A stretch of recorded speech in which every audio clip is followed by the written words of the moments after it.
What's up, guys? Happy hump day. It is April the 8th here, and we have a nice conditioning piece for you, followed up by a little bit of accessory work. So for today, this is going to be 4 time. So we have 100 air squats, going into a mile run. We have 80 odd object shoulder to overheads, followed up by an 800 meter run, 60 odd object cleans, and then finishing it up with a 400 meter run. So legs are definitely going to get a good feel today, but what that's going to look like, we're going to start off with our 100 air squats. So what we always want to see with squats, guys, good form. Drop low parallel, full extension at the top with the hips. None of these little booty pops where you're just kind of sitting here pulsing like this. I don't want to see that. Or we don't want to see the caveman, reaching down to pick something up with that rounded back. Good squat form on those guys, all right? Afterwards, we'll get out the door for that run. And as soon as Steph gets back from that, give her a minute here. There she is. Catch your breath, we're good. All right. Next, we're going to have our odd object shoulder to overhead. Now, with this shoulder to overhead, what we can do is a strict press, where we're just walking those arms straight up. We can do push press, where we engage the legs a little bit, help that drive. We can do a push jerk if we start to really get fatigued with those arms. I wouldn't recommend split jerks at this point, just keep it simple.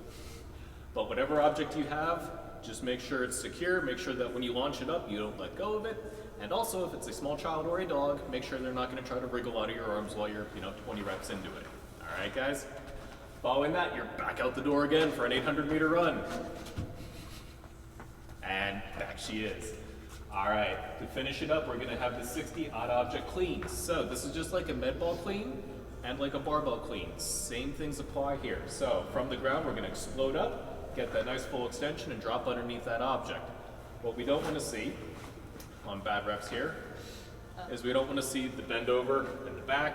We want to keep that nice tight form in the beginning. We don't want to see the bent over row that a lot of us tend to get into sometimes and stand up and then just squat down with it. We want that nice explosive drive up and then dropping quickly underneath into that full squat.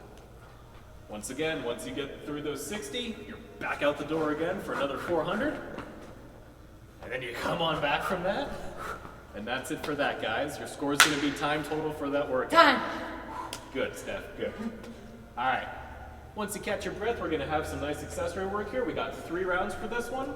We're going to hit 10 single leg RDLs. So balancing up on one foot here, we're going to have our hands reach down towards our toe, keeping that back nice and flat and that leg extended out in the back. Really going to be working on balance.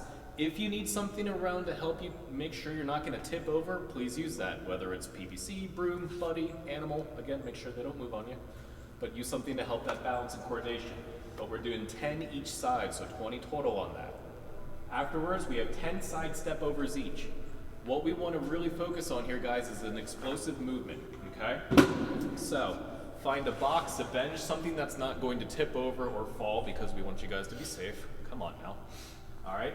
But starting beside the object, we're going to drive up with that leg, get that nice explosive hop up, and then we're going to switch feet at the top, okay? So just like that. If we're not comfortable with that quick motion at the top for the transfer, we can just do an explosive drive up on one leg, stand at the top, and then go over to the other side if we still want to get that step over motion, or we can just focus on one side at a time and come back down, just like Steph's demo in there. Okay, so a couple different options and variations for scaling with that, whatever works best for you guys and where you're at level-wise. And if you want to challenge yourself, try the over. It might get you. Once again, that one's not for time. Just get that good accessory work in. Remember to log everything onto Tribe. Remember for the weekly challenge as well. And we'll see you guys later.